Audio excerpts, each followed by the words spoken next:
Been and dying like fire. Nemo's got the mic dragged into that tire. Android in the beat, spinning the wheel. Cameras rolling, it's off the reel. Who's the guest today? Who's the guest today? Record spinning, always winning. Right, 'cause Nemo questions spinning. Andrew called the shot, don't miss the frame. Hobby hooligan, what's your name? Hey, Hobby Hooligans. I'm Nemo. Welcome to Ashtabula Hobby Talk. I am president of Amigos Radio Club, Ashtabula, and amateur radio enthusiast. And Rikus is out. He had a family emergency, so I'm here with... It's Andrew, secretary of Amigos Radio Club, Ashtabula. Not owner of Captain's Comics, but I hear it's a pretty cool place. It is. I need to go there. You should. I've been to the pizza place right next door, but I've never been there. You should just walk over to... we had a great time last weekend. We did the trunk or treat thing. Yeah. And we went out there, and I camped out on the back of the pickup truck and gave away candy bags, and we had a great time. That's cool. It was a little slow at first, but then all of a sudden we got a bunch of them, and I gave away almost all my candy.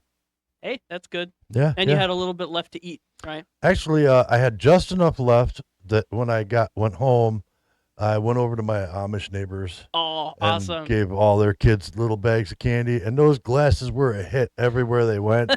That's great. That's everybody had a good time with those. Those were good to hear. When I got off work and I was dropping the boss off, I also gave his kids a bunch too. So they're That's Amish great. too. So I'm like, can I give them candy and stuff? Just like, yeah, candy, toys, whatever. I'm like, all right, cool. I have a bunch left over. So I gave them to him. When we came back after work, all his little ones, all the ones under like 11, Right. they all came up to me with big smiles on their faces, and they were all like, thank you for the candy and stuff. That's and cool. like those were the biggest smiles I think I've ever seen on a little kid. Makes it worth it, right? Absolutely. Yeah. There were some good costumes, man. One kid dressed up like Godzilla. Oh, I man. cannot. I couldn't get over it. I was like, yay, have fun saving Tokyo.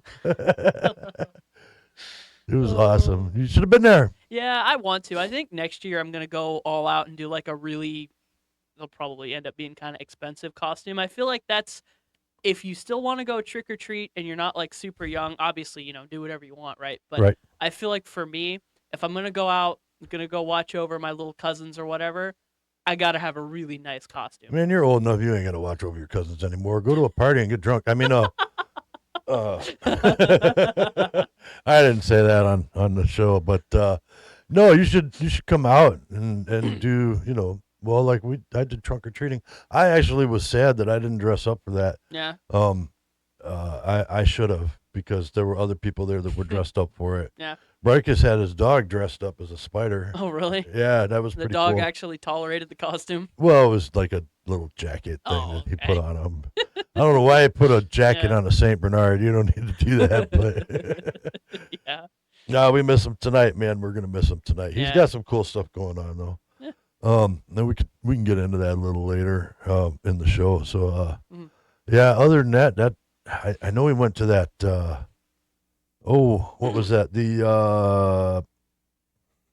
He went out to the chess tournament. Oh, thing. yeah, I remember him talking And about that. I was hoping he was going to be on the show, talk a little bit about that, but I mean, I can lie convincingly about chess, I think. well, I mean, I can play it, just not. I'm probably not good at it anymore because Yeah. it's a depreciable skill. Right. I know that. Never mind. I'm not going to say that. That's a bad joke, and it's not appropriate for anybody who might be listening that's under the age of 13. Okay, so we'll skip over that chess joke there. So yeah, there was a couple things he wanted me to mention on the show tonight. So All right. I don't know whether we want to get into those in the beginning of the show or the end of the show.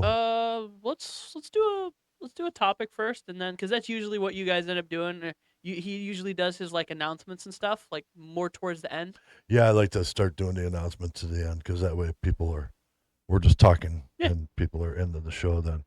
Hey, I have had a couple people come up and say some positive things to us. Positive things are always nice. Yeah. And so I'd like to thank Bob. Bob came up and mentioned that he's a show watcher, and that he really likes what we're doing. So thank you, Bob, for being a show watcher, and also Jeff.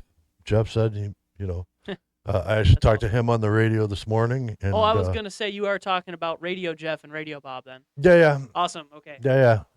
Bob in the amateur radio community up here, and Jeff also in the amateur radio community up here. Both of them are show watchers, and we appreciate that. That's awesome. Jeff was like, "Hey, what are you guys talking about tonight, or do I have to watch the show?" That's cool. But that was great. I'm glad we have good show watchers and consistency there. Absolutely.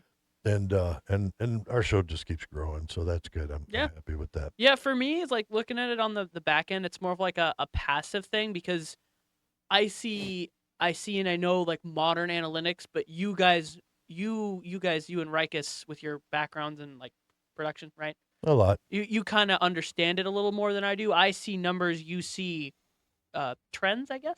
Vision. Yeah.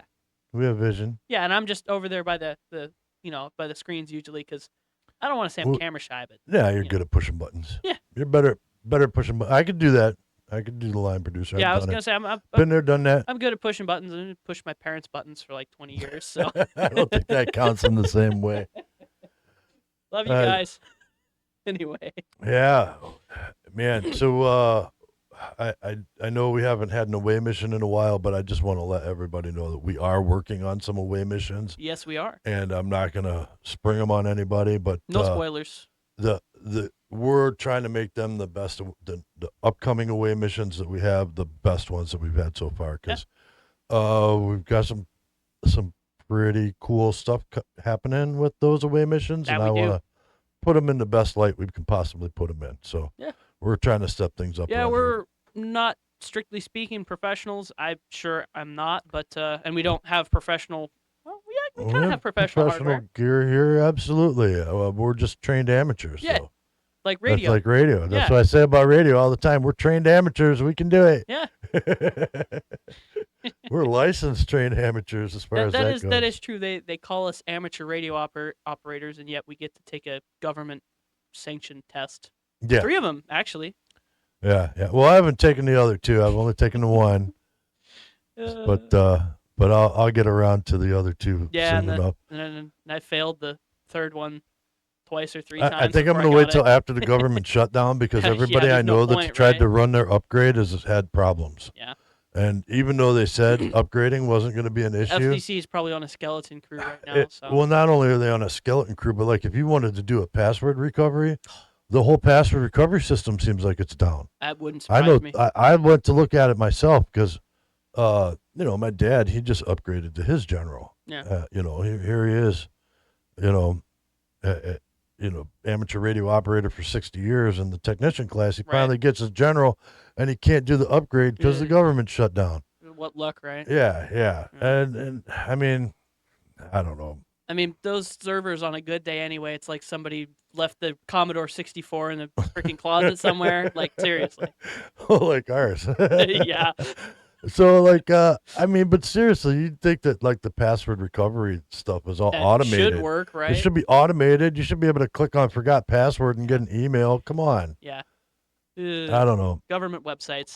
But you know what? It's not just us. The commercial industry's got the same problem right now. So if you're a TV station or a radio station or any of that, they're all going through the same. There's been the government shutdown. There was the whole thing with AWS a couple weeks ago.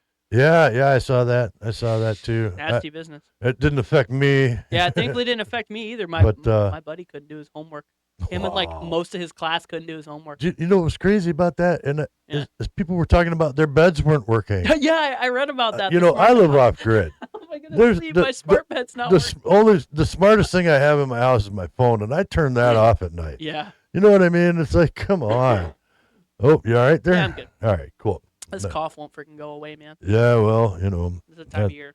It's that time of year for sure. But people they're smart beds. Smart beds. Smart beds. I would never ever have a smart bed. No. I wouldn't have a smart refrigerator. I wouldn't have any of that stuff. For me, it's like, coming from somebody like you, somebody might think like, oh, you don't like technology. No, that's not it.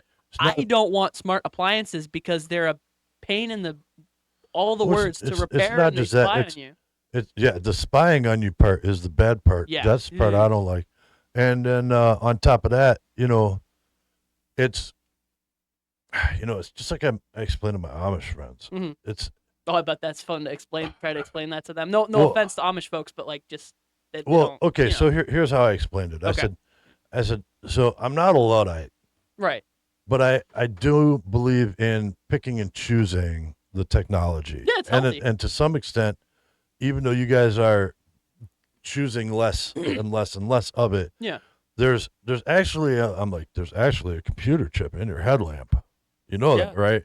Like, Yeah, like- that controls the battery. Yeah, that There's a prevents the computer battery chip. from overcharging and prevents right. the LED from burning out. Right. So Yeah. there's electronics in there. It's almost like you're holding a cell phone in your hand. Yeah, just a very dumb cell phone But- that only charges batteries pretty much. So Yeah. you've got the outside appearance of just you know what I mean? It's not like no, a no, I get battery it. and It's a- not like you're holding one of those the lanterns that use like gas. Right. Well, I have those too. No, okay. In case my solar goes down for some reason, Right. I have kerosene lamps. Yep, absolutely.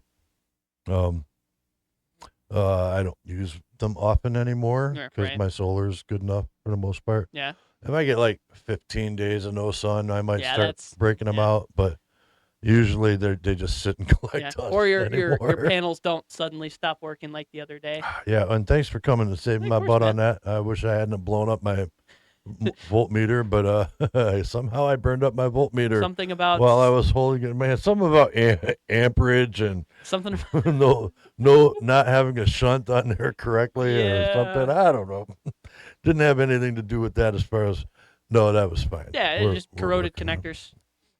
People say there's no maintenance with solar panels, but there Yeah. absolutely is. If you want to spend, thousands of dollars on labor to have say a maintenance-free system, you'll have a maintenance-free system for a couple of years until a squirrel gets up there and chews your wires up. Yep.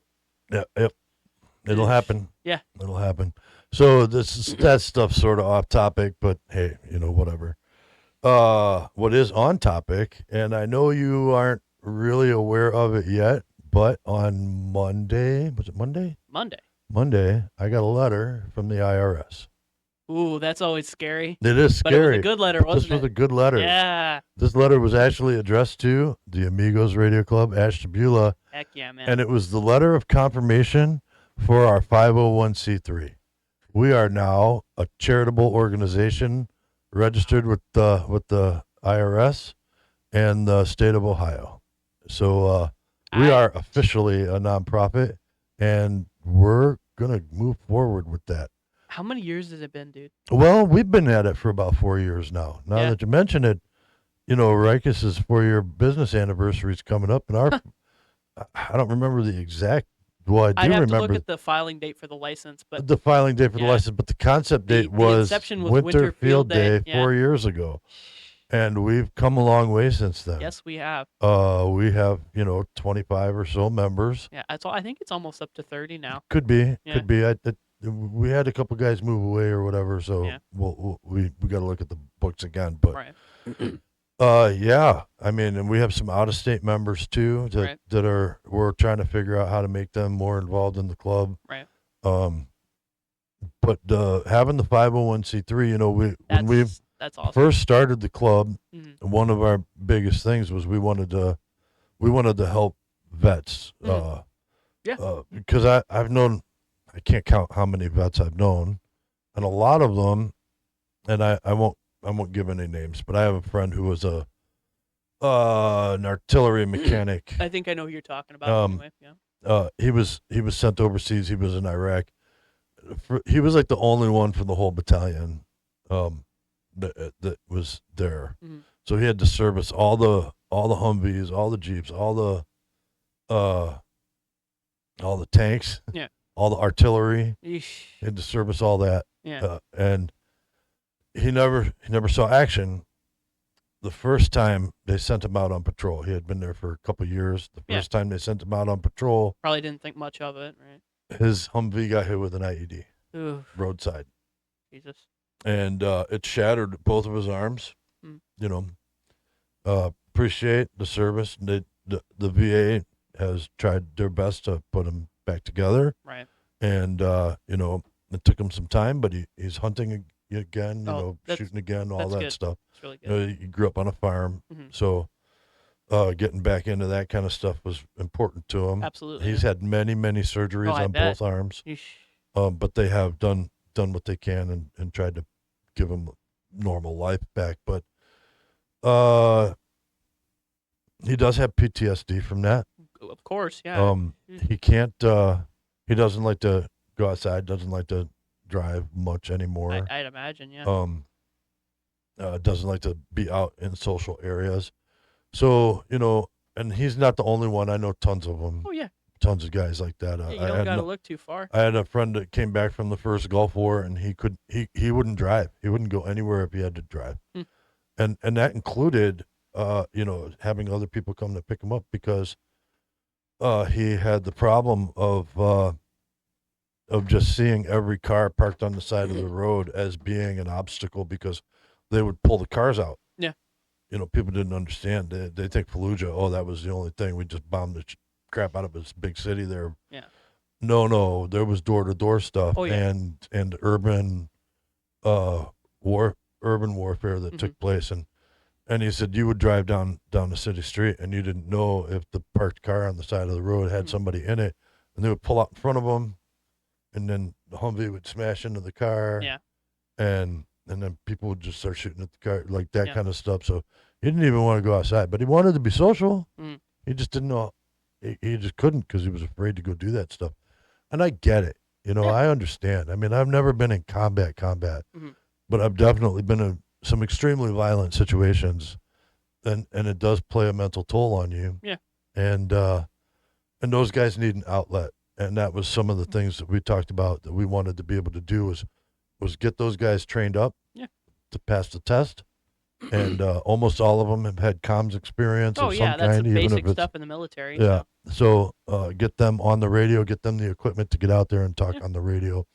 So we get to do that now. We get to go forward. Yeah, in it's not just mission. us, we have this limited amount of resources because we have this many members and we have dues. That's not going to be our only source of, money to put into stuff now. No, we could take donations. Yeah. And we could give tax write-offs for those donations too. So yeah, it was really cool of some of the companies and individuals that were willing to work with us, albeit on a limited basis, even before that. But now it's going to be really cool. I hope this opens up some doors and I'm lets sure us it will get through to it. For all the effort we put into it. There is a charitable organization I know in the next county over. And they are working on a homeless veterans to housing program. Oh, okay. And I would like to, maybe we'll try and reach out to them and see if we can't, while they're transitioning homeless veterans, we can get them on the radio too. Yeah, absolutely, man. That would fall right into our mission category. Yeah. Working directly with the VA, hopefully we'll get to talk to them too. That would be really cool too. And if we could or with the VFW. The VFW, I'm sure, has a Rolodex of veterans that fall into that category and would love to be amateur radio operators. Yeah. So it gets the guys on the air, promotes the hobby. And also we can work with the schools and the scouting programs and all that too. Man, I cannot tell you how much I would love to be involved in scouts again and to be able to do that. Well, I know we've talked with Carl a little bit about that off topic because I know we had Carl, the bushcrafter guy from Trail Life. He's pushing his way up the ranks in that organization, and Rikus is close behind him, so to speak. I know we have discussed with them a little bit about developing a radio badge for them. Do they not really have that in They Trail don't Life? really have that in their group. It's not like the Boy Scouts where you have Jamboree. Yeah, because in the Scouts you've got Jamboree, you've got the radio merit badge, which isn't like really, it's kind of related to amateur radio, but it's not strictly like. Right. Yeah, and then you used to be able to have a patch you could put on your shoulder that said amateur radio operator. It's still appropriate to put on a uniform, but they don't make them anymore. Oh. So that kind of fizzled out too, unfortunately. Yeah, see, well, that's just like, just like some of the other badges that you used to be able to get that you can't anymore because of whatever reasons. Right. And there are still a few places that are picking those skills up and pushing them through. And amateur radio is one of them because, to be honest with you, just during this last hurricane, Oh yeah. amateur that just went through Jamaica and all that. Mm. Amateur radio operators were the ones monitoring. Yeah, that. we come out of the woodwork. We really do. When it became a hurricane and the weather net started, there was a weather net, hurricane watch net is what it's called, and that thing kicked into high gear and people responded with it. And yeah, there's a lot going on down there, but amateur radios, you kicked my camera up. Amateur radios, amateur radios, like kind of led the way there to some extent. So yeah, it's. I don't know how much more we can really stress it whenever we talk about it. It's not just an old man's hobby. It's very important.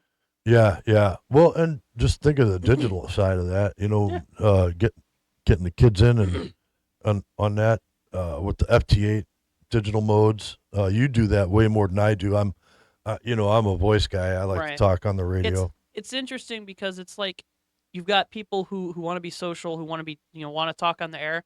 I remember I think I had my license like 3 days before I actually picked up the mic and started talking. Right.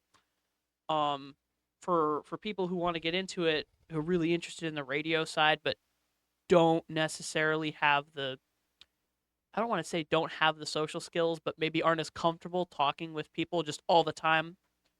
Digital's really a good substitute for that. It's like you can choose if you want to talk to people. You've got PSK, you've got Olivia, you've got modes that are designed to be able to converse really quickly and efficiently, and then you've got FT8. Hey, you're over here, give me a signal report. Hey, I'm over here, give me a signal report. Okay, we can hear each other. Cool. There's a contact. Yeah, and even though FT8 is it's not used for that, it could be used for more. Oh yeah, I mean the protocol absolutely. is there. All you have to do is make some adaptations. I believe they changed the mode slightly so that it could work with Field Day. When it was like when it had just come out and.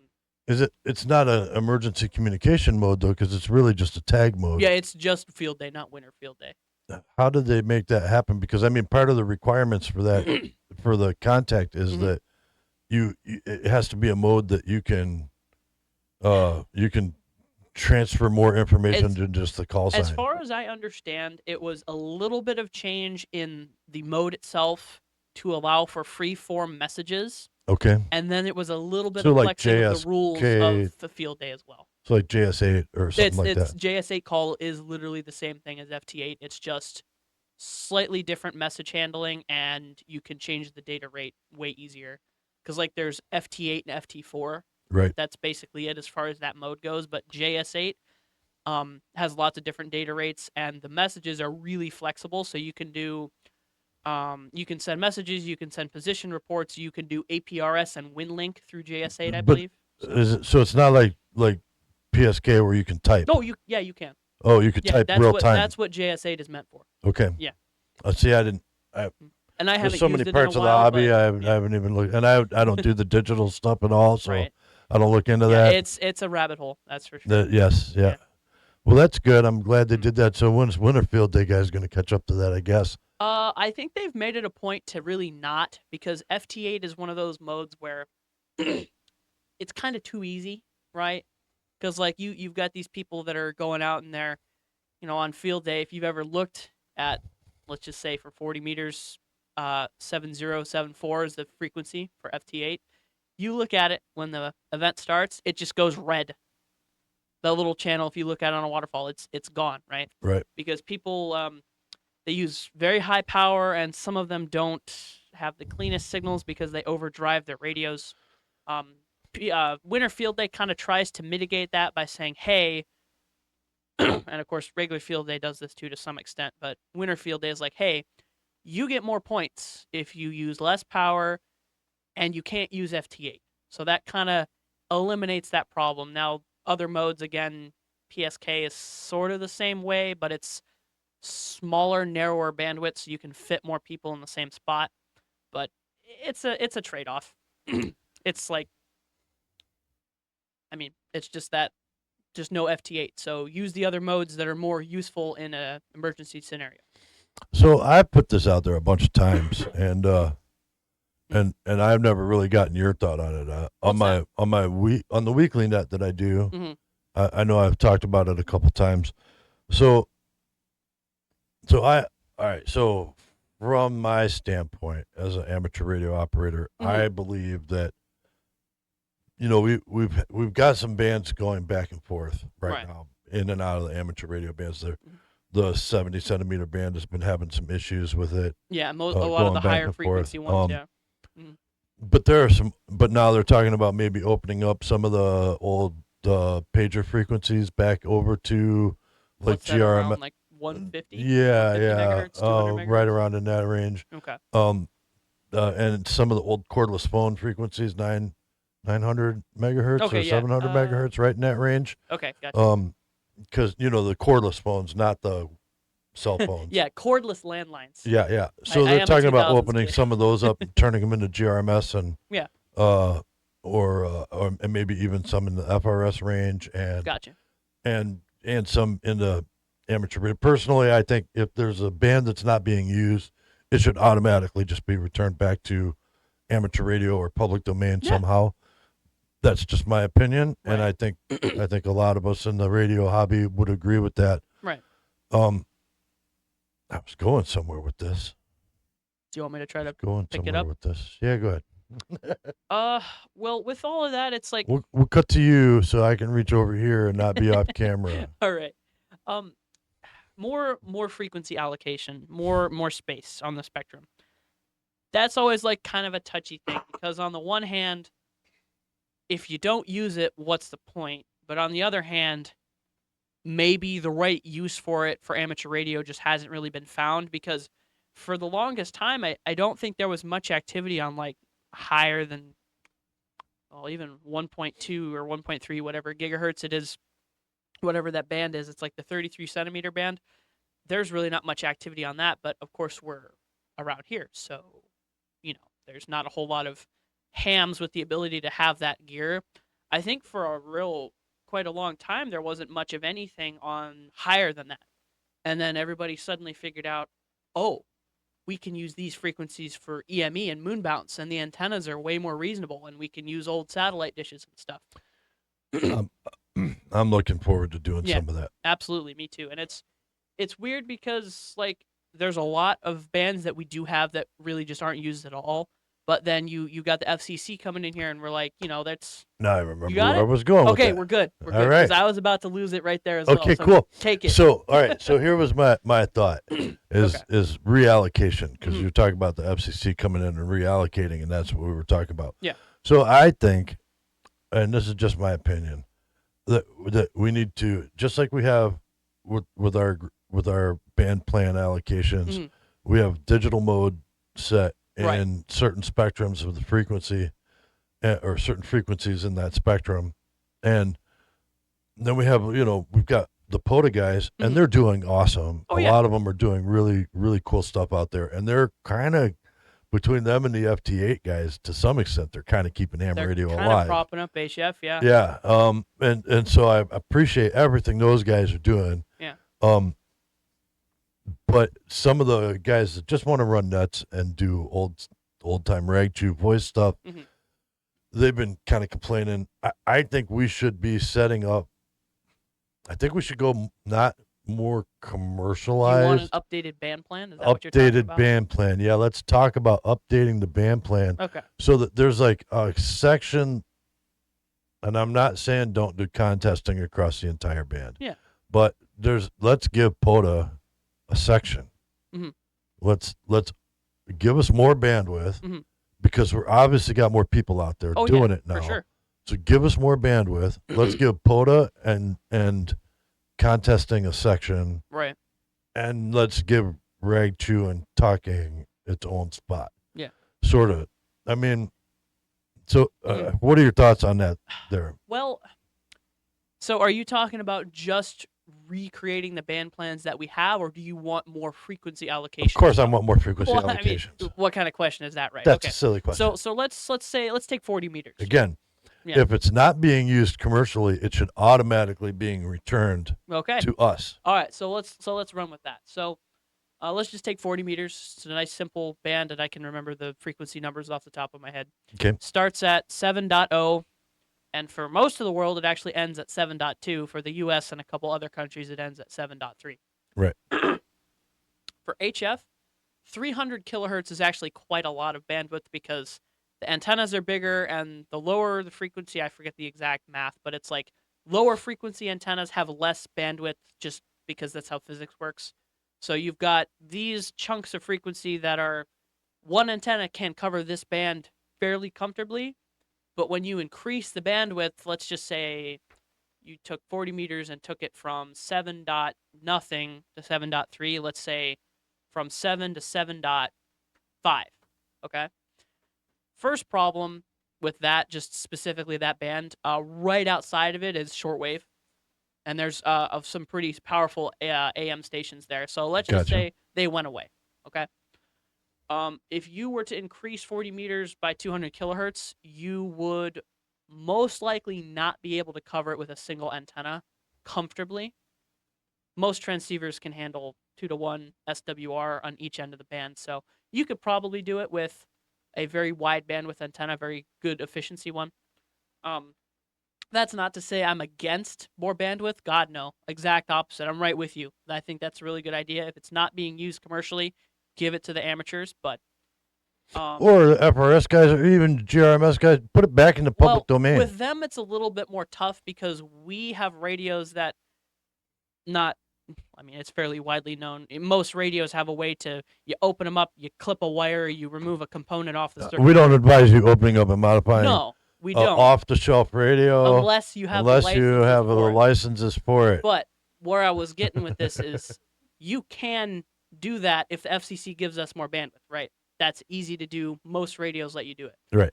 FRS, GMRS, the little walkie-talkies, you can't do that with them. Straight up. No, there's nothing in them. Yeah, there's really Have you nothing. ever opened one of them both things up? It's crazy. It's just like a computer chip and an RF front end. That's right, it. that's it. There's nothing in there. Yeah, there's nothing that you nothing can to fix. You might be able to change some of the LED lights on it. Yeah, that's about it. Like and those are those LEDs? Yeah, those. Yeah, they're LEDs. Yeah.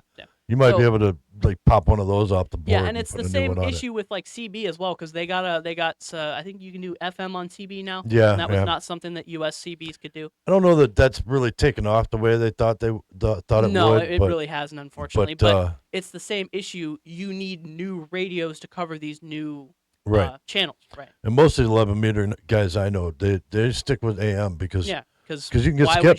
Why would you give up skip? Yeah, why would you? Sure, it sounds better, but like it's CB. No, some of those guys are pretty cool. Well, yeah, but why would you give up skip? Yeah, exactly. FM just doesn't propagate like AM does. It just straight up doesn't. Right. So, yeah, it's kind of a tough thing. On the one hand, more bandwidth's always better. On the other hand, are we going to be able to effectively use that bandwidth? Now, the band plan part of that, I think that's a great idea, and I think that's actually quite feasible. If you were to take, say, 7.125, that's where voice starts for extras, I believe. Right. If you were to take that and say from here to 7.5, let's just say, or excuse me, 7.15. This is reserved for contesters, and we're ignoring the fact that you have to be an extra to use that just for the sake of argument. That would be really good because, hey, all the POTA guys, we don't have to search the whole band. We can just go here, and that's where all our guys are. Right. And for everybody that wants to have rag chew and do nets and stuff, suddenly our frequencies aren't, there's not contests all over. And some of those guys kind of hate contests with a passion, and I don't quite get that, but I don't. Okay, so I see both sides of that. Right, and I do too. Because I can't tell you how many times I've turned on my radio and scanned through the dial just looking for someone to chat with. Yeah. Because I want to bag some call signs too. Right. But then that's all they're doing. Right. And either that's all they're doing, or they're bagging call signs specifically because it's a contesting. Yeah. And amateur radio is supposed to be more than that. I'm supposed to be able to pick up the radio and talk to that guy down in Venezuela and be like, "Hey, dude, how you doing? Yeah. Thanks for being a amateur radio operator down there. Thanks for being an amateur. How's the bananas down there? Yeah. Do you guys really have problems with oil? Do you have all that oil? Like, I should be able to ask them questions. Yeah. And how are you going to do that when you've got contesters bleeding over your signal. Right. You can't. So it worldwide. Mm-hmm. Amateur radio is growing. I think the ARRL numbers are wrong Mm-hmm. in the United States, because I think a lot of people are getting their amateur radio license and they're operating digital and they're just not becoming ARRL members. Yeah, I mean, Because if you look at the numbers overseas, Mhm. like in India, oh, it's their crazy. numbers are growing. Yeah. If you look at the numbers in the UK, their numbers are growing. Mhm. Their equivalent organization, I don't remember what the organizations don't are called either. off the top of my head. I do look it up once in a while, Mhm. but they're equivalent to the ARRL. Their numbers are growing. Oh yeah. Our numbers are not. We're doing a horrible job of presenting amateur radio to the communities Yeah, and as a benefit. it sucks because did amateur radio originate in the U.S.? I think it did. Kind of, sort of, yeah. I mean, there were countries that had this whole thing at the same time, but I think the U.S. formalized it. Is that right? Well, I mean, everybody kind of had the technology at the time, Yeah. and the ARRL did exist. At Mhm. what was that? World War II? I World think War it was. One. World War One. Yeah, I think it was after World War One. It was just after World War One, Mhm. and the guy who started it was an actual communications officer. Yeah. If I remember correctly. That sounds from my right. from my amateur radio history book that I never actually read and just skimmed through some facts on the internet a while back. Right, to make conversation. Right. But yeah, I think we need to do more, and I think that would be Absolutely. great. I would like to see those two things happen, and I think don't get me wrong, I think the push that's going on for some of the other things in the amateur radio world is great, Absolutely, yeah. but I think those are the two cores that we need to function off of, and Yeah. that amateur radio operators need to kind of deal with is if it's not being licensed out, it should be immediately back into public use. Yeah. And there needs to be more dynamic flexibility within the band plan. Mhm. And I think if we do that, then that would solve a lot of the issues that we're having in amateur radio. Yeah, because it's like the technology has grown, but the rules really haven't. Yeah. Because if you only. Well, it's just like with the test. Yeah. Come on, we're off the shelf parts people right now. I mean, don't get me wrong. I would love to put some Tesla coils together and a rabbit in a squirrel cage and get a toaster and a rubber band and a tin can and a pair of pantyhose and build me a radio. Yeah. And I'm sure there's people out there, my dad probably being one of them that could, Right. Yeah. that could build a radio out of those things I just said, Right. even if you had to hand blow his glass tubes. but that's not what we're doing anymore as radio operators. I shouldn't say there's no reason to, but back then that was basically the only thing you could do. Right. But not anymore. Now we buy them off the shelf, and, Yeah. and when they burn up, we toss them. I mean, And that does suck. that does suck. I mean, don't get me wrong. I got a Yaesu 101 sitting on my desk that I've never fired up and turned on. Yeah. I should, but Right. that's fixable. That's repairable as long as you can get the parts laying around. Yeah. My 450D that I run, which is some years old, something goes wrong with that. I don't know how I'm fixing it. No, you really. I don't want to say you can't, but The you repair need to shop, have SMD level rework stations because it's all surface mount, tiny components. Right. And, yeah. right? So I mean, aside from some basic electronics for basic electrical stuff for Yeah. setting up your station, Like, oh and God, I burned a fuse. Yeah. We can fix that. we but I mean, just in general, some antenna theory, Yeah. and some bandwidth plan. I mean, the rest of the Mhm. advanced electronic stuff, that goes into kind of breaking up the licensing a little better too. Yeah. If you want to get into being an amateur radio operator that is a developer, maybe you should have a license that goes into covering all the Right. electronic components. But what do I need that for if I just want to talk on the extra band? Right, and I mean, I believe this. Yeah, because it's a commercial product. So yeah, all the FCC, well, all the radios that we buy off the shelf, except for some of the SDRs that are They're already compliant. yeah, they're all already. It's Part 97. Yeah, it's the same thing that a ham license is. It's Part 97. All these things, they comply with all the spurious emission standards, and it's just you don't need a license to use this because it's a piece of amateur radio gear. you need a license to use this because of the frequencies it's on, if that Correct. makes sense. Yeah. Yeah. So, but I'm not going to fix it. I'm not going to modify it. No. I'm not an electronics engineer. I'm No, not and even that's a TV really what you repair guy. need to be able to fix these, Yeah. unfortunately. And you have to have, like you said, you have to have, specialized, soldering stations. I Yeah. can't just pick up an old PC board Mhm. that, like in my Yaesu, and look at it and go, oh, here, let me clean this up. Let me patch this Yeah. line this together with tube some has filaments that are solder. rattling around Right, in there's a it. tube Yeah. with here, let me replace that tube. Oh, and the PC board's got a scratch in it. Maybe I could fill that line in with a piece of silver solder or Yeah. something, and now it'll work again. That kind of stuff don't happen anymore. And granted, we do have, there is a reason for that, and it's not like it's all for the worse, right? And that's what, I've looked at the extra test. That's what most of the extra test is. There's a reason why it took me like 3 or 4 weeks to study for that, man. It's Yeah. a lot of stuff that, I'll be honest, I haven't used any of it. I just go on the extra frequencies they give me. I'm not there building my own radios as Yeah. much as I would want to. So hey, anyway, I'm looking forward to the fact that our club is a 501c3, Yeah, me too, man. and I'm I looking learned about forward it tonight. See, you should have jumped in on the Wednesday, and that would have worked. You I would know. have found out. But I understand you've got a assistant line producer that you have to pay attention to some nights of the week. See what happens when you get a girlfriend. We're gonna have a whole episode on girlfriends and hobbies. Not today though. Oh, Lord. But yeah, I'm looking forward to doing that. Yeah. At risk of getting off track and pushing us over time, what else you got? Oh, let's see. I got a set of car keys. Are we overtime? Where are we at? 41. Oh, That's wow. not overtime. Well, we talked 41 minutes about radio. Oh, I See could how easily fast talk the time more, man. flies when you Yeah. start talking about your hobbies. Can you tell we like the radio hobbies? Just a little bit. All yeah. right, let's get into this here. So the 4-year, it's not just us 4 years at Mhm. least, but also Rikus, who took off for a family emergency tonight, and we're gonna thank you for filling in for him. And Oh, and everything's okay. yeah, and he called and said everything was okay. Yeah. So, but that's all right. Glad to hear that.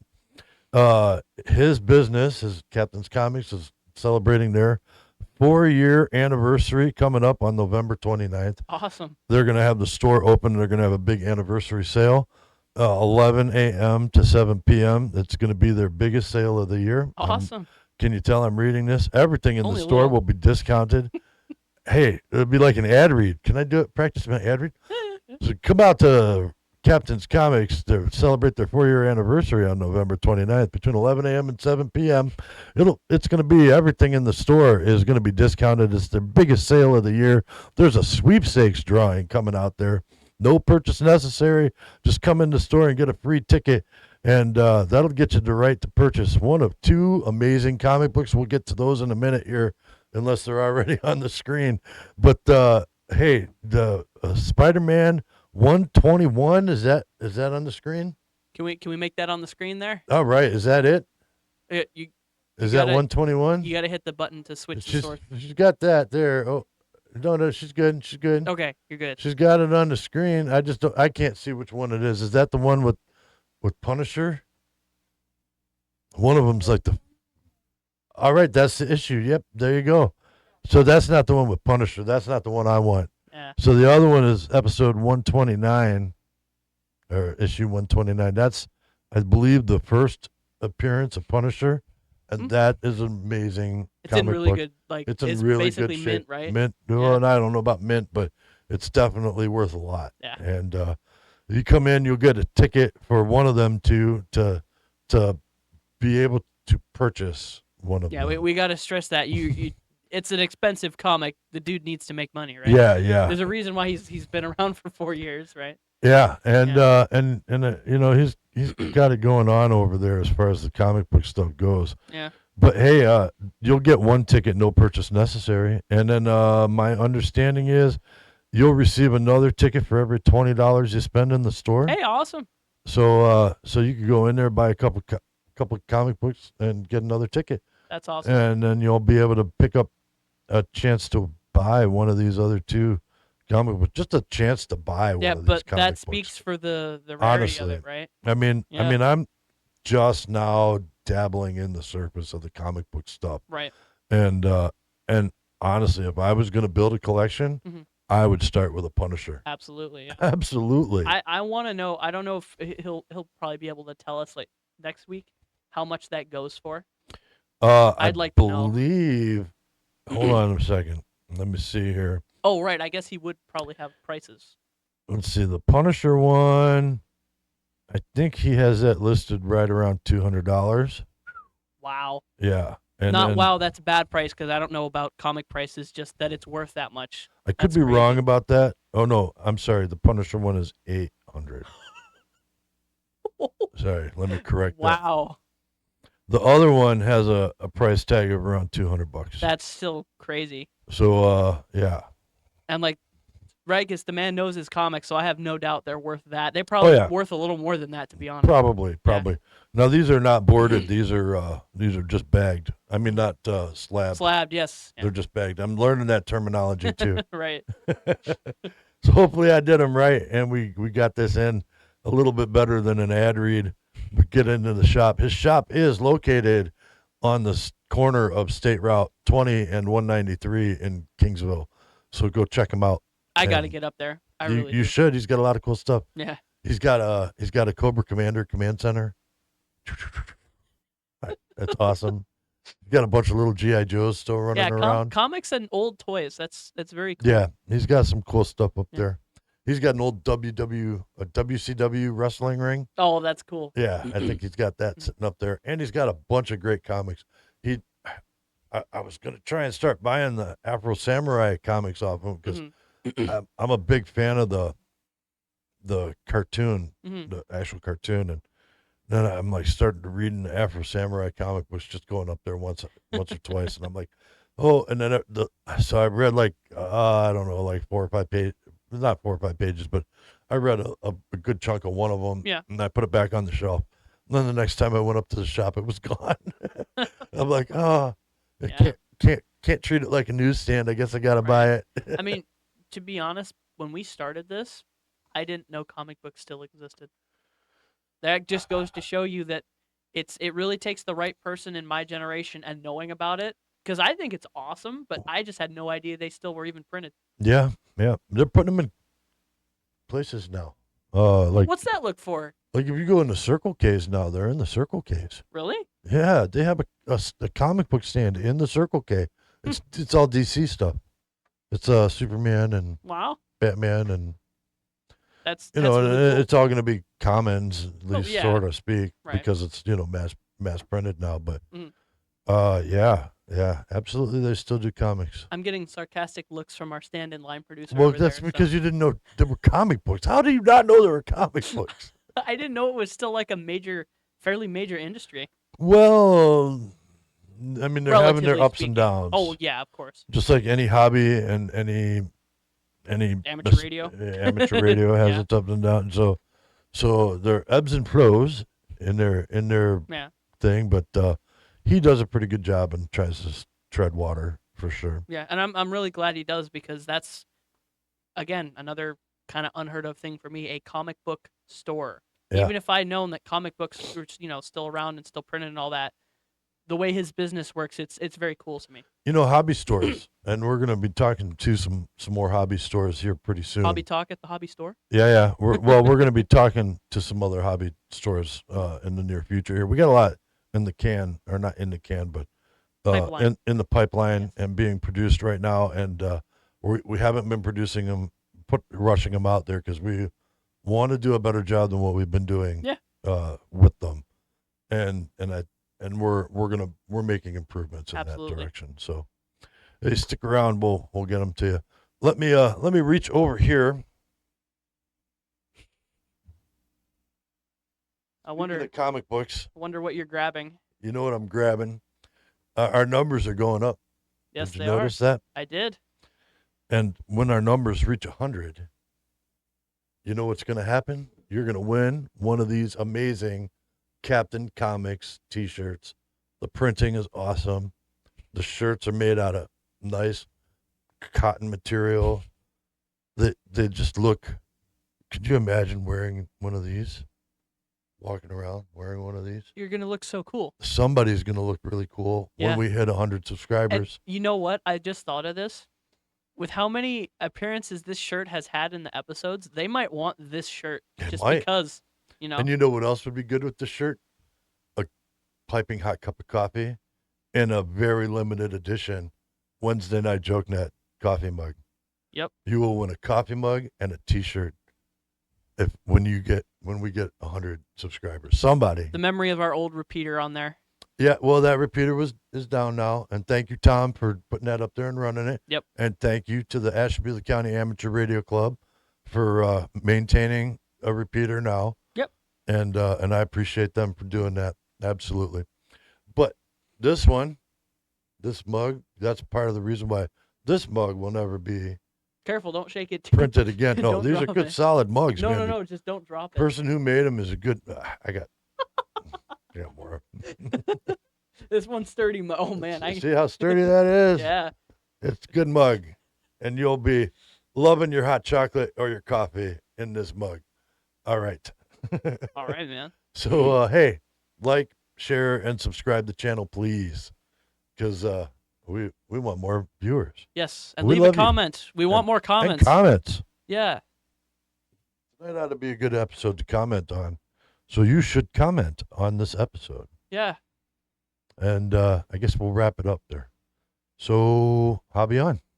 I'll be on.